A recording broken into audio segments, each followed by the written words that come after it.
ಶಂಕರ್ ರೆಡ್ಡಿ ಹಾಗೂ ಸುನಿತಾ ಮದುವೆಯಾಗಿ 9 ವರ್ಷಗಳ ನಂತರ ಗಂಡು ಮಗುವಿನ ಭಾಗ್ಯ ದೊರಕಿತ್ತು. ಆದರೆ ಆ ಮಗುವಿಗೆ 6 ತಿಂಗಳು ತುಂಬುವಷ್ಟರಲ್ಲಿ ಆಸ್ತಮಾ ಕಾಯಿಲೆಗೆ ಆ ಮಗು ಬಲಿಯಾಗುತ್ತದೆ. ಶಂಕರ್ ಹಾಗೂ ಸುನಿತಾಗೆ ತಮ್ಮ ಜೀವನವೇ ಮುಗಿತು ಅನ್ನೋ ಮಟ್ಟಿಗೆ ಅವರ ಮನಸ್ಸು ಛಿದ್ರವಾಗಿತ್ತು. ಇದ್ದ ಒಂದು ಮಗುವನ್ನ ಕಳೆದುಕೊಂಡು ಜೀವನ ಅಲ್ಲೋಲ ಕಲ್ಲೋಲವಾಗಿತ್ತು. ಮಗುವಿನ ಅಂತ್ಯಕ್ರಿಯೆಗೆ ಮಗುವನ್ನ ಎತ್ತಿಕೊಂಡು ಹೋಗುವಾಗ ಅದೇ ರಸ್ತೆಯಲ್ಲಿ ಯಲ್ಲಮ್ಮ ದೇವಿಯ ದೇವಸ್ಥಾನವಿತ್ತು. ಅವರು ಹೋಗುತ್ತಿದ್ದ ಆ ರಸ್ತೆ ಆ ದೇವಸ್ಥಾನದ ಹಿಂಭಾಗವಾಗಿತ್ತು. ದುಃಖದಲ್ಲಿದ್ದ ಶಂಕರ್ ಹಾಗೂ ಸುನಿತಾ ದೇವರನ್ನೇ ದೂಷಿಸುತ್ತಾ ತಮ್ಮ ಮಗುವನ್ನ ದೇವಸ್ಥಾನದಿಂದ ಸ್ವಲ್ಪ ಹೊತ್ತು ಎತ್ತಿಕೊಂಡು ಹೋಗುತ್ತಾರೆ. ಆದರೆ ದೇವಸ್ಥಾನದ ಸ್ವಲ್ಪ ಮುಂದೆ ಹೋದಾಗ ಅಲ್ಲಿ ಒಂದು ಆಶ್ಚರ್ಯ ಕಾದಿತ್ತು.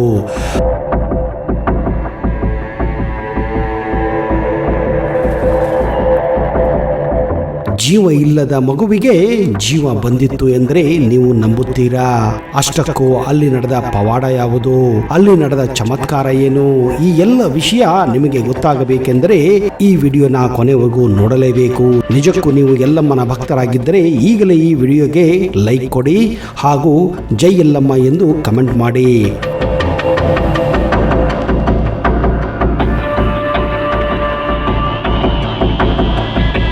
ನಮಸ್ಕಾರ ಸ್ನೇಹಿತರೆ, ನಿಮಗೆಲ್ಲ ಆತ್ಮೀಯ ಹಾಗೂ ಅದ್ದೂರಿ ಸ್ವಾಗತ.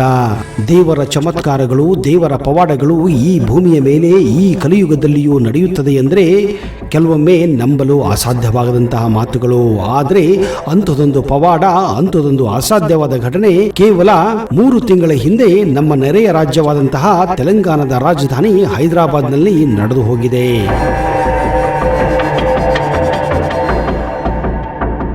ಶಂಕರ್ ರೆಡ್ಡಿ ಹಾಗೂ ಸುನಿತಾ ಮದುವೆಯಾದರೂ 9 ವರ್ಷಗಳಿಂದ ಮಕ್ಕಳೇ ಇರಲಿಲ್ಲ. ಇದೇ ಕಾರಣ ಅವರು ಹಲವಾರು ದೇವಸ್ಥಾನಗಳಿಗೆ ಓಡಾಡುತ್ತಿದ್ದರು. ತಿರುಪತಿ, ಶ್ರೀಶೈಲ, ಧರ್ಮಸ್ಥಳ, ರಾಮೇಶ್ವರ ಹೀಗೆ ದೂರದ ಪುಣ್ಯಕ್ಷೇತ್ರಕ್ಕೆ ಹೋಗಿ ಬೇಡಿಕೊಂಡು ಬಂದಿದ್ದರು. ಕೊನೆಗೂ 9 ವರ್ಷಗಳ ನಂತರ ಅವರಿಗೆ ಒಂದು ಗಂಡು ಮಗು ಜನಿಸುತ್ತದೆ. ಮಗುವಿಗೆ ಸುಂದರ್ ಅಂತ ನಾಮಕರಣ ಮಾಡುತ್ತಾರೆ. ನಿಜ ಹೇಳಬೇಕೆಂದರೆ ಆ ಮಗು ಅಷ್ಟೇ ಸುಂದರವಾಗಿತ್ತು ಹಾಗೂ ಅಷ್ಟೇ ಆರೋಗ್ಯಕರವಾಗಿತ್ತು. ಆದರೆ 4 ತಿಂಗಳ ನಂತರ ದಿಢೀರಂತ ಆ ಮಗುವಿಗೆ ಉಸಿರಾಡುವ ತೊಂದರೆ ಪ್ರಾರಂಭವಾಗುತ್ತದೆ.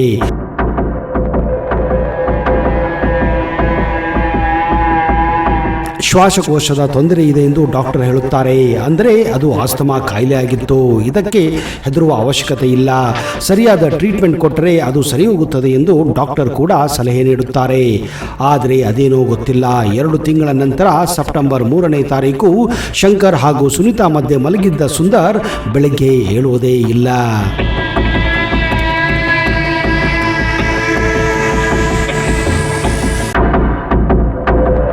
ಸುನಿತಾ ಹಾಗೂ ಶಂಕರ್ ಮಗುವನ್ನು ಹಿಡಿದು ಎಷ್ಟು ಅಲುಗಾಡಿಸಿದರೂ, ಎಷ್ಟು ಬೇಡಿಕೊಂಡರೂ ಮಗು ಮಾತ್ರ ಹೇಳುವುದಿಲ್ಲ.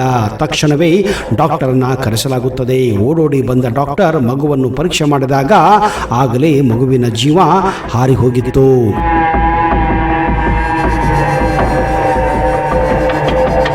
ಈ ಮಾತು ಕೇಳುತ್ತಲೇ ಶಂಕರ್ ಹಾಗೂ ಸುನಿತಾ ಕುಸಿದು ಬೀಳುತ್ತಾರೆ.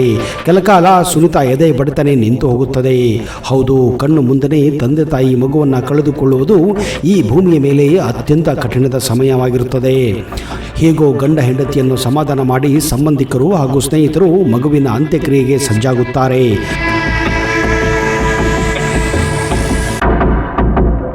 ಶಂಕರ್ ರೆಡ್ಡಿಯ ಮನೆ ಹೈದರಾಬಾದ್ನ ಬಾಲ್ಕಂಪೇಟ್ ಪ್ರದೇಶದಲ್ಲಿತ್ತು.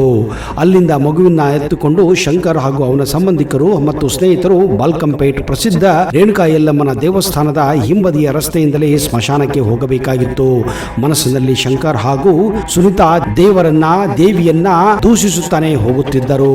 ಕಾರಣ ತಮ್ಮ ಮಗುವನ್ನ ತಮ್ಮಿಂದ ಈ ರೀತಿ ದೂರ ಮಾಡಿದ್ದಕ್ಕೆ. ದೇವಸ್ಥಾನದ ಹಿಂದೆ ಇದ್ದಂತಹ ರಸ್ತೆಯಲ್ಲಿ ಕ್ಷಣಕಾಲ ಶಂಕರ್ ದೇವಿಯನ್ನು ಅಂದರೆ ಯಲ್ಲಮ್ಮನನ್ನೇ ಶಪಿಸುತ್ತಾ ತನ್ನ ಜೀವನದಲ್ಲಿ ಇಂತಹ ಸುಂಟರ ಗಾಳಿ ತಂದಿದ್ದಕ್ಕೆ ನೀನೇ ಕಾರಣ ಎಂದು ದೇವಿಯನ್ನ ಖಂಡಿಸುತ್ತಾನೆ. ಅಷ್ಟು ಹೇಳಿ ಮುಂದೆ ನಡೆಯುತ್ತಿರುತ್ತಾನೆ. ಶಂಕರ್ ಹಾಗೂ ಸುನಿತಾ ಕಣ್ಣುಗಳು ಕಣ್ಣೀರಿನಿಂದ ತುಂಬಿಕೊಂಡಿದ್ದವು. ಮಗುವನ್ನ ಹಿಡಿದು ತಬ್ಬಿ ಅಳುತ್ತಿದ್ದರು. ಆದರೆ ಆಗ ಅಲ್ಲಿ ಒಂದು ವಿಚಿತ್ರ ನಡೆಯುತ್ತದೆ. ಅದೇನೆಂದರೆ ಸುನಿತಾ ಮಗುವಿನ ದೇಹವನ್ನು ಹಿಡಿದುಕೊಂಡಾಗ ಅವಳ ಕೈಗಳನ್ನ ಆ ಮಗು ಮುಟ್ಟಿದ ಹಾಗೆ ಹಾಗೂ ಬೆರಳನ್ನ ಹಿಡಿದ ಹಾಗೆ ಆಗುತ್ತದೆ.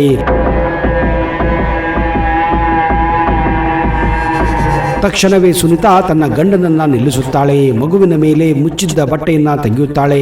ಆಗ ಅವಳಿಗೆ ಗೊತ್ತಾಗಿದ್ದು ಆ ಮಗು ತನ್ನ ತಾಯಿಯ ಕೈಯನ್ನ ಅಂದ್ರೆ ಬೆರಳನ್ನ ಹಿಡಿದಿತ್ತು. ಇದನ್ನು ಕಂಡು ಎಲ್ಲರೂ ಬೆಚ್ಚಿ ಬೀಳುತ್ತಾರೆ. ಮಗುವಿನ ಗಲ್ಲವನ್ನು ಹಿಡಿದು ಸ್ವಲ್ಪ ಅಲುಗಾಡಿಸಿದಾಗ ಹಾಗೂ ಎದೆಯನ್ನ ಸ್ವಲ್ಪ ಅಲುಗಾಡಿಸಿದಾಗ ಮಗು ಜೋರಾಗಿ ಅಳಲು ಪ್ರಾರಂಭಿಸುತ್ತದೆ.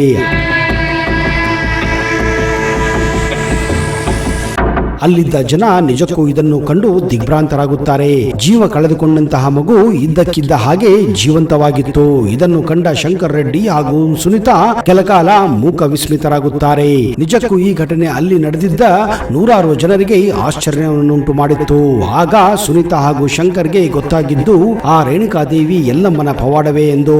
ಕೆಲಕಾಲ ದೇವಿಯನ್ನು ಖಂಡಿಸಿದ್ದ ಶಂಕರ್ ಹಾಗೂ ಸುನಿತಾ ಮಗುವನ್ನು ಎತ್ತುಕೊಂಡು ಓಡಿ ಹೋಗಿ ದೇವಸ್ಥಾನಕ್ಕೆ ಹೋಗಿ ಆ ದೇವಿಯೇ ತಮ್ಮ ಮಗುವಿಗೆ ಪುನರ್ಜನ್ಮ ನೀಡಿದ್ದಾಳೆ ಹಾಗೂ ತಾವು ಆ ತಾಯಿಯನ್ನು ಖಂಡಿಸಿದ್ದು ತಪ್ಪು ಎಂದು ಅವರಿಗೆ ಅರಿವಾಗುತ್ತದೆ.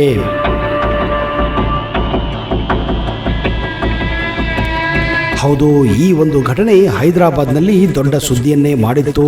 ಜೀವ ಕಳೆದುಕೊಂಡ ಮಗು ಜೀವಂತವಾಗಿದ್ದು ಆ ದೇವಿ ಬಾಲ್ಕಂಪೇಟ್ ಎಲ್ಲಮ್ಮನ ಕರುಣೆಯಿಂದಲೇ ಎಂದು ಗೊತ್ತಾಗುತ್ತದೆ.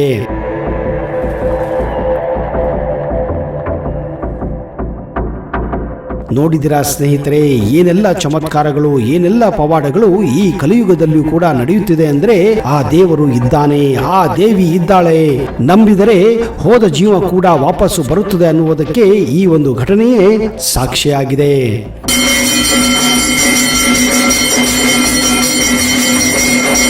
ಸ್ನೇಹಿತರೆ, ಹೈದರಾಬಾದ್ನಲ್ಲಿರುವ ಬಾಲ್ಕಂಪೇಟ್ ಎಲ್ಲಮ್ಮ ದೇವಾಲಯವನ್ನು ದರ್ಶನ ಮಾಡಿದರೆ ಅಷ್ಟದಶ ಶಕ್ತಿಪೀಠವನ್ನು ದರ್ಶಿಸಿದ ಫಲ ಉಂಟಾಗುತ್ತದೆ ಎಂದು ಇಲ್ಲಿನ ಭಕ್ತರು ನಂಬುತ್ತಾರೆ. ಮೂಲಪಟ್ಟಮ್ಮ ಎಂದೇ ಬಣ್ಣಿಸುವ ಈ ತಾಯಿಗೆ ಸುಮಾರು 700 ವರ್ಷಗಳ ಹಿಂದಿನ ಇತಿಹಾಸವಿದೆ. ಆ ಕಾಲದಲ್ಲಿ ಇನ್ನೂ ಹೈದರಾಬಾದ್ ಎಂಬ ನಗರವೇ ಇರಲಿಲ್ಲವಂತೆ. ಬಾಲ್ಕಂಪೇಟ್ ಒಂದು ಕಾಲದಲ್ಲಿ ಕುಗ್ರಾಮವಾಗಿತ್ತು. ಸುತ್ತಲೂ ಹೊಲಗಳಿಂದ ಕೊಂಗೊಳಿಸುತ್ತಿತ್ತು. ಅಲ್ಲಿಯೇ ಈ ತಾಯಿ ದೊರೆತಿದ್ದು ಎಂದು ನಂಬಲಾಗಿದೆ. ಒಬ್ಬ ರೈತ ತನ್ನ ಹೊಲದಲ್ಲಿ ಬಾವಿಯನ್ನು ತೆಗೆಯುವಾಗ ಒಂದು ಬಂಡೆ ಕಲ್ಲು ಅಡ್ಡು ಬರುತ್ತದೆ. ಆ ಅಡ್ಡು ಬಂದ ಕಲ್ಲು ಯಾವುದು ಎಂದು ನೋಡಿದರೆ ಅದು ದೇವಿಯ ಶಿಲೆಯಾಗಿತ್ತು.